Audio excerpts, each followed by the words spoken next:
तो women's health में ये कैसा काम करता है, क्योंकि वुमेन्स हेल्थ बहुत वुमेन्स हेल्थ में मुझे बहुत क्वेश्चंस आते हैं कि नीम का कैसा उपयोग होगा, क्योंकि ये ड्राइनेस बढ़ाता है। तो बहुत सारे क्वेश्चंस रहते हैं वुमेन्स के अंदर कि ये कैसे यूज होता है। तो पोस्टनेटल केयर में, जिसको हम सूतिका परिचर्या कहते हैं, उनको ब्रेस्ट मिल्क अच्छा रहने के लिए, अगर उनमें कुछ भी जैसे फीवर आता है, अगर सूतिका में डिलीवरी के बाद वुमेन्स में अगर फीवर वगैरह रहता है, तो ऐसा होता है कि बच्चों में कभी कभी पेट बिगड़ना और ये तकलीफ रहती है। तो उसे शुरू करते हैं।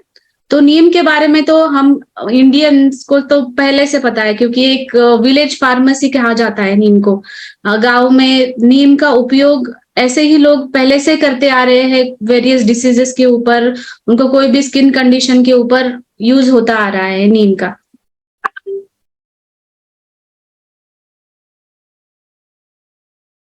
तो नीम को एक मैजिक हर्ब भी कहा जाता है। मैजिकल हर्ब है क्योंकि इसके गुणधर्म इतने अच्छे हैं कि जैसे कि बाकी एनवायरनमेंट के लिए भी नीम अच्छा है। हमारी जो आसपास की हवा है वो प्रदूषित अगर हो जाती है, तो नीम का जो है वो ऑक्सीजन लेवल जो है वो बढ़ जाती है जहां पे नीम के पौधे ज्यादा होते हैं। नीम आयुर्वेद में 4000 साल से पहले से भी यूज होता आ रहा है। और नीम का आयुर्वेद का एक सिनोनिम है, मतलब एक नाम रखा गया है संस्कृत में उसका, उसको अरिष्ट कहा जाता है। अरिष्ट, रिष्ट मतलब रिलीवर ऑफ सिकनेस, मतलब ये सब बीमारियां दूर करता है, इसलिए उसको अरिष्ट कहा जाता है। और उसका दूसरा मीनिंग होता है शुभ, जो अशुभ को ना लेके आए उसको शुभ कहा जाता है। इसलिए नीम का पौधा बहुत मतलब स्पिरिचुअल भी और मेडिसिनल भी इम्पोर्टेंट है। नीम के संस्कृत नेम मैंने यहाँ पे लिखे हैं क्योंकि हमने आयुर्वेद का रेफरेंस हम लेते हैं, तो आयुर्वेद के अनुसार क्या क्या बताया गया है मैं हर बार आपके हमारे आयुर्वेद सिंगल हर्ब्स के बारे में बताती हूँ। नीम को सर्व रोग निवारिणी कहा है। जैसे मैंने आपको बताया कि ये रिलीवर ऑफ सिकनेस है, मतलब सब रोग वो निवारण कर सकता है नीम। कल्प वृक्ष कहा गया है। कल्प वृक्ष का भी मतलब वही होता है कि वो सर्व रोग को निवारण करता है। लगभग 140 से भी ज्यादा एक्टिव कंस्टिट्यूएंट्स है नीम के अंदर, जिसकी वजह से उसका उपयोग आज बहुत सारे प्रोडक्ट्स में होता है। आप भी अगर टीवी पे देखते हैं ना, कुछ भी एड आती है, तो 10 में से 7-8 एड्स में आपको नीम का उपयोग मिलेगा। हर एक में नीम है, जैसे फेस वॉश है, साबुन है और टूथपेस्ट है, सब में नीम का उन्होंने उपयोग किया ही किया है, क्योंकि उसके जो मेडिसिनल प्रॉपर्टीज है वो बहुत ही अच्छे हैं। नीम का हमें भाव प्रकाश में ये संदर्भ मिलता है। आयुर्वेद ग्रंथ में जो भी उनके इंडिकेशन लिखे गए होते हैं, हमारे जो सिंगल हर्ब्स हैं, तो उनके इंडिकेशन जो भी लिखे हैं यहाँ पे ज्वर, अरुचि, कृमि ऐसे लिखा गया है, तो हम पेशेंट को डायरेक्टली दे सकते हैं, मतलब बिना सोचे ये जो इंडिकेशन लिखे हैं वो दे सकते हैं। तो अगर हमें नीम का प्रयोग करना है पेशेंट्स के ऊपर, किसी हेल्दी भी पीपल है उसके ऊपर करना है प्रयोग, तो पहले हमें उसका रस पता होना जरूरी है, विपाक पता होना जरूरी है। मतलब वो पेट में जाने के बाद, डाइजेस्ट होने के बाद अंदर क्या उसका रस निर्माण होता है, उसको विपाक कहते हैं। और उसका वीर्य भी होना जरूरी है, लाइक उष्ण है, शीत है, ये सब। इसलिए मैंने ये पीपीटी आपके साथ शेयर किया है कि उसका रस तिक्त और कषाय है, मतलब ये कड़वा है और कसैला है। लघु और रुक्ष इसका गुण है, ड्राइनेस भी बढ़ाता है नीम, और इसकी वजह से वो हमारे डिसीजेस, स्किन डिसीजेस पे ज्यादा उपयोगी रहता है। विपाक इसका कटु है, मतलब शरीर के अंदर जाने के बाद ये कटु विपाक का होता है। वीर्य शीत है, इसका मतलब ये कूलेंट नेचर का है। पित्त का ये शमन करता है, क्योंकि ये शीतता लाता है शरीर के अंदर। ये वीर्य की वजह से पित्त शामक ये काम करता है, और रस की वजह से कफ शामक काम करता है। मतलब कफ और पित्त के रिलेटेड जो भी डिसीजेस हैं उसमें आप ये नीम उपयोग कर सकते हो। तो यहाँ पे जो मैंने लिस्ट दिया है भाव प्रकार से कि ये तृष्णा कम करता है, कास, ज्वर, अरुचि, उसके बारे में मैं आगे आपको बताऊंगी, उसका एक्सप्लेनेशन मैंने आगे दिया है। तो ये कूलेंट प्रॉपर्टीज है, मैंने पहले बोला। लघु है मतलब ये इजी टू डाइजेस्ट है, उसका डाइजेशन अच्छे से होता है, अब्सॉर्प्शन भी अच्छे से होता है। ग्राही है मतलब जो भी मॉइस्चर होता है इंटेस्टाइन में, क्लेद जमा होता है, उसको ये कम करता है। इसकी वजह से हमारे पेट के अंदर जो भी अल्सर्स वगैरह रहते हैं ना, एसिडिटी होती है, अल्सरेटिव कोलाइटिस होता है, तो अल्सर में ये मॉइस्चर कम करता है, एब्सॉर्प्शन करता है, उसकी वजह से वो हीलिंग जल्दी हो जाती है। अग्निकृत कहा गया है उसको, अग्निकृत मतलब डाइजेस्टिव फायर, जो भी हमारा पाचक अग्नि है वो ये बढ़ाएगा। ये वातकृत बताया, मतलब वात का बढ़ाया जाता है इसमें, क्योंकि पित्त और कफ का शमन करेगा लेकिन साथ ही में वात भी बढ़ाएगा। तो हमें वात के केसेस में कैसे यूज करना है मैं आपको आगे बता दूंगी। श्रमहर है, मतलब ये जो भी थकान आती है वो कम करता है। त्रुटहर है, तृष्णाहर, जैसे हमने कहा देखा कि एसिडिटी के पेशेंट में जिनको पित्त की व्याधियां ज्यादा होती है, जिनकी नॉर्मली पित्त प्रकृति है, उनमें गला सूखना, ज्यादा प्यास लगना, डायबिटीज के पेशेंट में भी होता है ऐसा कि बार बार उनको यूरिनेशन के लिए जाना पड़ता है, तो उसकी वजह से उनका गला सूख जाता है, बार बार प्यास लगती है। उस कंडीशन में ये तृष्णाहर कहा गया है, मतलब ये बार बार प्यास लगना और गला सूखना, ये समस्या है वो कम करता है। कासहर कहा गया, मतलब जो भी रेस्पिरेटरी ट्रैक्ट में इन्फेक्शन है, रेस्पिरेटरी ट्रैक्ट का सबको पता है कि कफ रहता है उसके अंदर, अगर कफ ज्यादा बढ़ गया तो ये म्यूकस तैयार करता है, सांस लेने में तकलीफ होती है, और कफ की वजह से वीजिंग साउंड आता है, चेस्ट के अंदर से साउंड्स आने लगते हैं, तो इसको कासहर कहा गया है। इसकी वजह से ये रेस्पिरेटरी डिसीजेस में, सर्दी खांसी में बहुत अच्छा इस्तेमाल होता है, क्योंकि जहां जहां एक्स्ट्रा सिक्रेशन हो रहा है, मतलब चिकनापन ज्यादा तैयार हो रहा है कफ में, लंग्स में भी है, कफ ज्यादा तैयार हो रहा है, म्यूकस सिक्रेशन बढ़ रहा है कफ का, जैसे कि हरे कलर का होता है, पीले कलर का होता है, सफेद कलर का होता है, वो सिक्रेशन आपका बढ़ रहा है, तो नीम इसमें बहुत उपयोगी है। ज्वरहर कहा गया है, आयुर्वेद में ग्रंथों में ही ज्वरहर कहा गया है, और इसका ज्वर मतलब फीवर में इसका उपयोग हमें डे टू डे लाइफ में दिखता भी है। अरुचिहर कहा है, मतलब जिन लोगों को खाने में कुछ रुचि नहीं लगती, खाने का मन नहीं करता, वो क्यों होता है, उनके जीभ के ऊपर एक लेयर होता है, एक कोटिंग चढ़ी होती है, उसकी वजह से उनके जो ग्लैंड्स होते हैं वो न्यूट्रलाइज हो जाते हैं, और उससे उनको कुछ भी टेस्ट नहीं लगता। तो नीम क्या करता है, हमारे जीभा के ऊपर बोधक कफ, ये नाम का कफ का प्रकार रहता है, मतलब कफ के जो 5 प्रकार है उसमें एक प्रकार है बोधक कफ, तो ये बोधक कफ को बैलेंस करता है और एक क्लिनजिंग जैसे काम करता है। अगर हम पेट के अंदर ले लेते हैं तो ऐसा कहा जाता है कि हमारा मुंह हमारे पेट का आईना होता है, राइट। तो पेट के आईना, अगर आपका मुंह अच्छा रहता है, आपका जिह्वा जो है वो पूरा पिंक कलर का रहता है, क्लीन रहता है, तभी हम कह सकते हैं कि आपका पेट भी अच्छा हो रहा है। तो ये शुरुआत वहां से करता है, हमारा माउथ का क्लींजिंग है वो वहां से शुरू करके हमारा पूरा पेट का और इंटेस्टाइन का क्लींजिंग इसकी वजह से होता है। इसलिए ये अरुचि में सहायकारी रहता है, मतलब जिसमें खाना खाने का मन नहीं होता लोगों को। कृमिहर कहा गया है क्योंकि anti microbial, anti fungal activity नीम की सबको पता है, वो आउटर एक्सटर्नली भी वो कृमिहर काम करता है, और इंटरनली भी अगर वर्म्स है ज्यादा या फिर इन्फेक्शन है शरीर के अंदर, उसमें भी वो कृमिहर काम करेगा। पित्त कफ हर है, दोषों के ऊपर ये पित्त और कफ हर है, जिनमें हाइपर एसिडिटी की वजह से उल्टी है, वॉमिटिंग है, ज्यादा होती है, बहुत दोष शरीर के अंदर बढ़ जाते हैं, इंडाइजेशन होता है, तब ये उल्टी और जी मचलाना ऐसी तकलीफ दिखती है, तो उनमें इन पेशेंट्स में ये बहुत अच्छा काम करता है। कुष्ठहर है, कुष्ठहर आयुर्वेद में कुष्ठ, ये जो वर्ड इस्तेमाल किया है सारे स्किन डिसीजेस के लिए इस्तेमाल किया है, तो सारे स्किन डिसीजेस में नीम का उपयोग तो होता ही आ रहा है, अब तक होता आ रहा है, और वो प्रूवन भी है। मेहनूत, मेह मतलब प्रमेह, डायबिटीज, तो डायबिटीज के केसेस में या फिर यूरिनरी ट्रैक्ट इन्फेक्शंस में ये बहुत अच्छा इस्तेमाल होता है।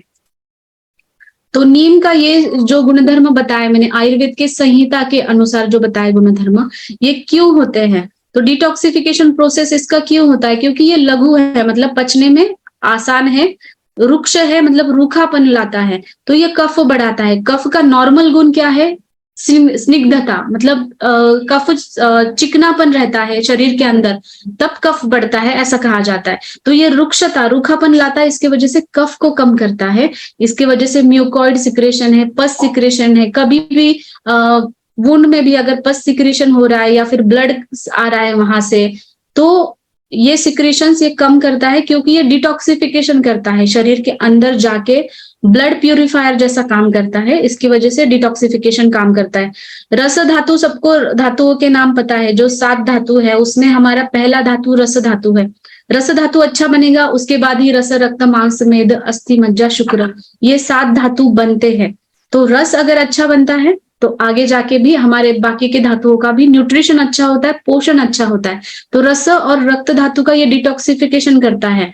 पहले हम जो भी हमारी टॉक्सिन लेवल शरीर के अंदर बढ़ती है, तो पहले वो शुरू होती है टॉक्सिसिटी रस धातु से। रस धातु अगर दूषित हो गया तो बाकी सारे डिसीजेस है, जैसे पीसीओडी है, हार्ट डिसीज है, ये डिसीजेस बढ़ते जाती है। तो शुरू कभी भी आप कोई भी आयुर्वेद डॉक्टर के पास भी जाते हो तो शुरू वो रस धातु के पाचन से करता है, मतलब रस धातु के अंदर जो टॉक्सिन्स बढ़े हुए हैं उनको कम करते हैं ये लोग। तो ये रस धातु का डिटॉक्सिफिकेशन करेगा, तो मतलब ये पूरे सारे 7 ही धातु का वो अच्छे से पोषण करेगा।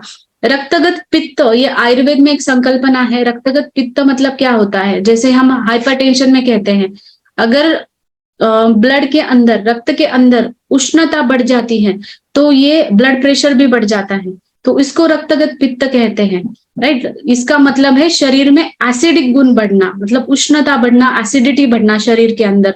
ऑलरेडी हमारा शरीर एसिडिक 80% एसिडिक है और 20% अल्कलाइन है, तो उसमें भी अगर हम खाने पीने में कुछ ऐसी चीजें ऐड कर लेते हैं, हमारा लाइफस्टाइल ऐसा है कि शरीर की एसिडिक लेवल बहुत ज्यादा बढ़ती है, और उसके वजह से बाकी जैसे कि हाइपरटेंशन है या फिर बाकी स्किन डिसीजेस है, सोराइसिस है, ये सारी चीजें आ जाती है।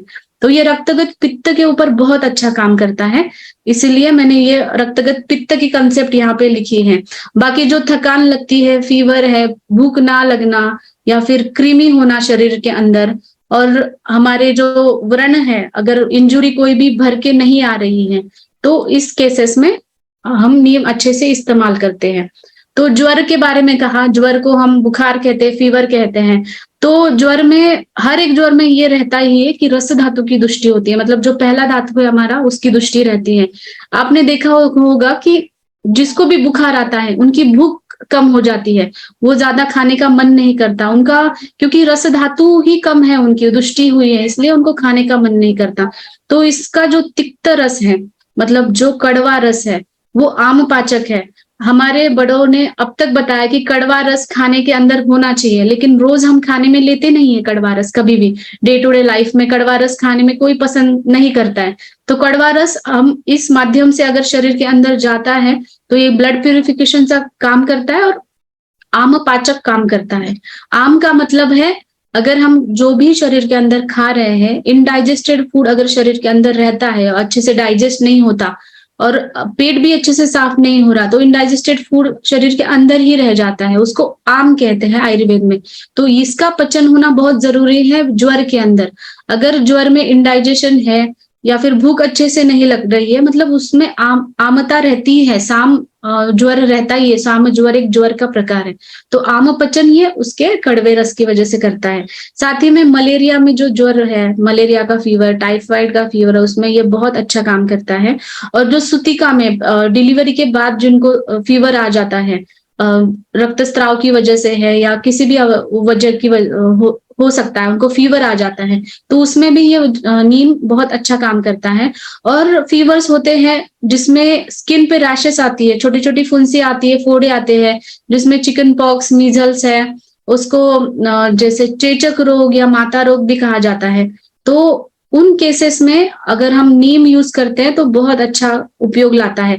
और नीम के साथ अगर त्रिफला यूज करते हैं चिकन पॉक्स और मीजल्स के केसेस में, तो बहुत अच्छा रिजल्ट मिलता है। और साथ ही में जो उनके शरीर के ऊपर दाग रहते हैं ना, मीजल्स के बाद या चिकन पॉक्स के बाद, वो भी नहीं रहते। तो जैसे शुरू को कंडीशन में जैसे डायग्नोस हुआ, आपने वो स्टार्ट कर दिया, तो उसके दाग भी नहीं रहेंगे, वो ज्वर भी कम होगा, साथ ही में स्किन के ऊपर जो उनके फोड़े फुंसी आई है वो भी कम होती है।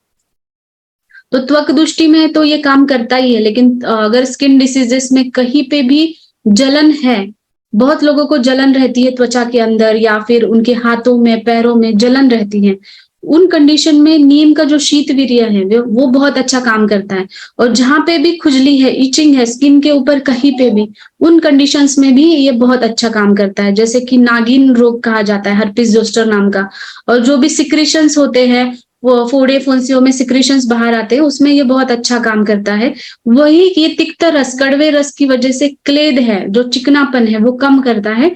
इसकी वजह से वो स्किन डिसीजेस पे काम करता है। साथ ही में नीम के एंटीबैक्टीरियल, एंटी फंगल, एंटीवायरल, ये सारे उपयोग अब तक सबको पता है। इसकी वजह से वो वेट एक्जिमा है, स्केबीज, रिंगवर्म इन्फेक्शन, सोराइसिस, जहां जहां पे भी सिक्रेशंस रह रही है और स्किन के इफेक्ट हो रहा है, सिक्रेशंस आ रही है, गीलापन आ रहा है, मतलब ड्राई वाले जो स्किन डिसीजेस है वो नहीं, जहां पे गीलापन है वहां पे ये बहुत अच्छा काम करेगा। लेप्रेसी में अच्छा काम करता है, ल्यूकोडर्मा में अच्छा काम करता है, एक्ने में तो ये बहुत अच्छे रिजल्ट देता है। एक्ने में अभी टीनेजर्स वगैरह बहुत यूज करते हैं नीम के टैबलेट्स को हमारे। और साथ ही में ये बालों के लिए भी अच्छा है, एंटी डैंड्रफ है। बालों के लिए अगर आप इंटरनली नीम लेते हो तो वो स्काल्प का हेल्थ मेंटेन करता है इंटरनली, क्योंकि बालों में भी बहुत लोगों को इन्फेक्शन रहता है, फोड़े फुंसियां रहती है, फंगल इन्फेक्शन रहता है, उसकी वजह से डैंड्रफ भी आता है और फिर हेयर फॉल की समस्या रहती है। तो उनके केसेस में भी ये बहुत अच्छा काम करता है। साथ ही में इन्फेक्शन कम होगा तो फिर बालों की हेल्थ भी अच्छी रहेगी। और ये दांतों के बारे में मैंने बताया कि ये प्लाक्स दांतों के ऊपर जो एक माउथ क्लींजिंग करता है, इसका मतलब है कि हमारे दांत भी वो अच्छे से रखता है, मतलब जो भी इन्फेक्शन हो रहा है, इन्फ्लामेशन हो रहा है वहां पे, क्योंकि रक्त दुष्टि हो जाती है तभी पस और रक्त का फॉर्मेशन होता है दांत के अंदर, तो वो भी ये कम करता है। तो ये गम डिसीजेस में कहीं पे भी दांतों में सूजन है या फिर दांतों के रिलेटेड कोई भी समस्या रहती है, प्लाक्स तैयार होते हैं, दांतों का कलर चेंज होने लगता है, येलोइश होता है, व्हाइट नहीं रहते, या फिर ब्लैकिश भी होने लगता है, मतलब वो प्लाक जमा होता है उसके अंदर दांतों के ऊपर, तो उसमें ये नीम बहुत अच्छा काम करता है, क्योंकि उसका जो क्लींजिंग प्रॉपर्टी है वो उसमें काम करती है। तो अभी हम उन कंडीशन में नीम का बहुत अच्छा उपयोग होता है। अगर उनका हीलिंग जल्दी से होना है, यूट्राइन का जो शेप है वो, और वो हीलिंग भी अच्छे से करना है डिलीवरी के बाद में, तो नीम का बहुत अच्छा उपयोग होता है। और उसमें ये डिटॉक्सिफिकेशन, ऐसा कहा है कि ब्रेस्ट मिल्क को भी ये डिटॉक्सिफाई करता है, मतलब ये प्यूरिफिकेशन करता है ब्रेस्ट मिल्क का। और साथ ही में रज कहा गया है, जो आयुर्वेद के अनुसार हम कहते हैं कि फीमेल स्पेसिफिक हार्मोन्स जो होते हैं ना, तो वो हार्मोन्स को भी ये प्यूरिफाई करता है, तो वुमेन्स हेल्थ में तो ये बहुत अच्छा उपयोग माना गया है। और पीरियड्स में भी जिनको दर्द होता है, अच्छे से पीरियड्स नहीं जाते, ज्यादा गांठ जाती है, उन केसेस में भी अच्छा है। पीरियड्स ना आने की समस्या भी रहती है, उन केसेस में भी अच्छा है। और महिलाओं में इन्फेक्शंस रहता है, यूरिनरी इन्फेक्शन रहता है, वजाइनल इन्फेक्शन रहता है, उसकी वजह से इचिंग रहती है, वाइट डिस्चार्ज रहता है, कैंडिड इन्फेक्शन, फंगल इन्फेक्शन, ये बहुत दिखाई देता है। तो उन कंडीशंस में महिला अगर ये यूज करती है तो उनका वाइट डिस्चार्ज की समस्या भी कम होती है। तो वुमेन्स हेल्थ में नीम का बहुत अच्छा उपयोग है। तो ये दूसरा, ये कूलेंट नेचर का है, मतलब ये शीत गुण धर्म का है, इसकी वजह से ये सन स्ट्रोक को भी प्रिवेंट करता है। गुड़ी पाड़वा एक त्योहार होता है महाराष्ट्र में, जो चैत्र महीने के पहले दिन पे होता है। तो उस दिन में ऐसा ये ट्रेडिशन है कि नीम की पत्तियां का गोला बना के, नीम की पत्तियां ऐसे खाई जाती है। इसका एक साइंटिफिक रीजन हम ये बता सकते हैं कि गुड़ी पाड़वा कभी भी शुरू होता है तब समर सीजन शुरू रहता है, तो गर्मी के सीजन में एक तो गर्मी ज्यादा रहती है, उसकी वजह से सन स्ट्रोक आने के चांसेस होते हैं। आजकल तो टेम्परेचर बहुत ज्यादा जा रहा है, तो अगर ये नीम हमें सन स्ट्रोक से बचाएगा और बुखार की ये जो ज्यादा धूप होती है वो भी कम करेगा। और तिक्त रस और शीत वीर्य है, इसकी वजह से ये पित्त और रक्त का भी काम करेगा।